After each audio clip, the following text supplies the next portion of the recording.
مل جل کے بیٹھنا چاہیے.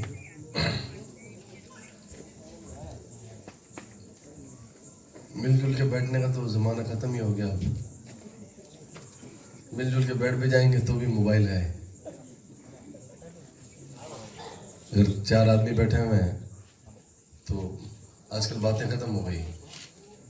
واٹس ایپ پہ بات کرتے ہیں بھائی کیا نہیں، کیونکہ پاس میں بیٹھا ہوا ہے. اینی ٹائم موبائل میں رہتے ہیں. اس سے کیا محبتیں ختم ہو گئی. محبتیں کیا ہو گئی؟ ختم ہو گئی. ہم نے سب ختم کر لیا. اور سارے کام موبائل پہ ہونے لگے. ساتھ بیٹھ کے ہم کھانا بھی نہیں کھاتے ہیں. پلیٹ بھی الگ الگ ہوتی ہے سب کی، جبکہ ایک ہی پلیٹ ہونی چاہیے، ایک ساتھ کھایا جائے. اس سے محبتیں بڑھتی ہیں. ہمارے یہاں اللہ کا فضل ہے کہ لوگ ایک ساتھ کھاتے ہیں اور ایک ہی پلیٹ میں 5 آدمی ہوتے ہیں. اس سے محبتیں بڑھتی ہیں. لیکن ہم نے سب کام الگ الگ کر لیے ہیں. او بیٹا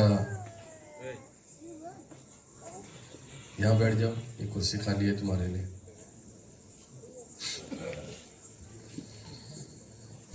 پھر حضور کا جشن ہے، جشن میں بھی لوگ کما رہے ہیں. دلوں کا جو کنیکشن ہے وہ کٹ گیا ہے. جب دل کا کنیکشن صحیح نہیں رہے گا تو سارا نظام خراب ہو جائے گا. دین سے ہم دور ہو رہے ہیں، پھر کہتے ہیں صاحب بھٹک گئے.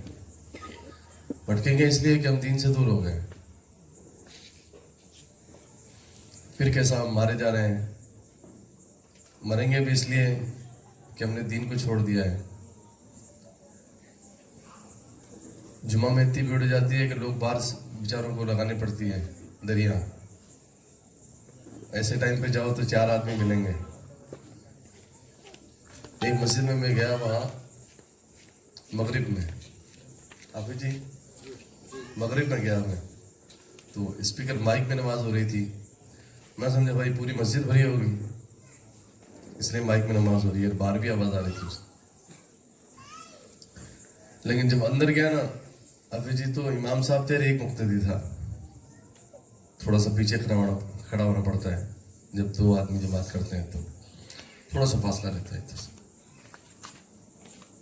تو میں اس کو جا کے پکڑ کے پیچھے کھینچا اور ہم 4 ہوئے. پھر جب حالات اس ڈگر پر پہنچ جاتے ہیں پھر حلال اور حرام کی تمیز ختم ہو گئی. سب سے زیادہ بڑی پرابلم یہ ہے اس وقت، آپ کہیں کدھر بھی چلے جائیں، حلال کھانا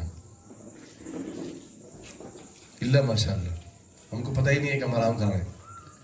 کئی جگہ پتہ بھی ہوتا ہے ہم کو، لیکن وہ مال ہو چاہے جیسا ہو، یہ بھی ہو رہا ہے. سب سے پہلے لقمے پہ غور کریں، ہم کھا کیا رہے ہیں. جب حرام پیٹ میں چلے جاتا ہے تو اچھی بات بھی اثر نہیں کرتی ہے. کتنے مولانا تقریر کرو نا، بیچارے پوری رات تقریر کرتے ہیں، پوری رات جلسہ ہوتے ہیں. جمعہ میں مولانا چلا کے کرتا ہے تقریر. بیچارہ وہ کیا کرے گا؟ کام مولانا کا ہے نصیحت کرنا، وہ نصیحت کریں گے. ہم پہ اثر کیوں نہیں ہو رہا ہے؟ ہم پہ اثر اس لیے نہیں ہو رہا ہے کہ ہم حرام کھانے لگ گئے ہیں. بات اثر نہیں کری ہے. کیوں نہیں اثر کر رہی ہے؟ کہ پیٹ میں حرام جا رہا ہے. جب حرام چلے جاتا ہے پیٹ میں تو اچھی بات اثر نہیں کرتی ہے. اور پھر آپ بھی سنتے ہو علماء سے کہ جب حرام کا ایک لقمہ چلے جاتا ہے تو 40 دن تک دعائیں قبول نہیں ہوتی ہیں. پھر ہم کہتے ہیں صاحب دعا قبول نہیں ہوگا، ہمارے تو گڑبڑی ہو رہی ہے، ہمیں تو یہ ہو رہا ہے، ہمارے تو یہ ہو رہا ہے. پہلے ہمیں لقمے پہ غور کریں کہ ہم کھا کیا رہے ہیں. اللہ نے 1 روپے میں برکت رکھی اگر وہ حلال کا ہے تو، اور حرام کا اگر لاکھوں ہو تو کوئی برکت نہیں. پھر کوئی گولیاں لے رہا ہے، کسی کو شوگر ہو رہی ہے، کسی کو کچھ ہو رہا ہے. لوگ گولیاں کھا کے بھی نیند نہیں پا، 2 گولیاں لے رہے ہیں لیکن نیند نہیں آ رہی ہے، سکون نہیں ہے. اس لیے نہیں ہے کہ پیٹ میں صحیح لقمہ نہیں جا رہا. تو ہمیں کھانے پینے پہ توجہ دینی چاہیے کہ ہم کیا کما رہے ہیں اور کیا کھا رہے ہیں. اور پھر سچ بولیں. سچائی کا دامن، صدق مقال، کسب حلال اور خشیت ذوالجلال. 3 چیزیں ہیں. کسب حلال، حلال کھاؤ. صدق مقال، سچ بولو. خشیت ذوالجلال، جہاں رہو اللہ سے ڈرتے رہو. کوئی دیکھے نہ دیکھے، اللہ دیکھ رہا ہے. کہ صاحب یہاں کیوں، یہاں کون سا کوئی دیکھ رہا ہے صاحب، کر لو، نہیں دودھ میں پانی ملا دو، مسالے پہ مسالہ ملا دو، اس میں فلاں ڈال دو، مسالہ زیادہ ہو جائے گا. کون دیکھ رہا ہے بھئی؟ کوئی تو نہیں دیکھ رہا ظاہراً، لیکن اللہ تو دیکھ رہا ہے نا. اسی لیے ہمیں ان 3 چیزوں پہ غور کرنا چاہیے. خشیت ذوالجلال، اللہ سے ڈرنا چاہیے جس حالت میں ہو، اور کسب حلال، حلال کھائے. پھر صدق مقال، آدمی سچ بولے. اللہ ہم سب کو عمل کی توفیق عطا فرمائے.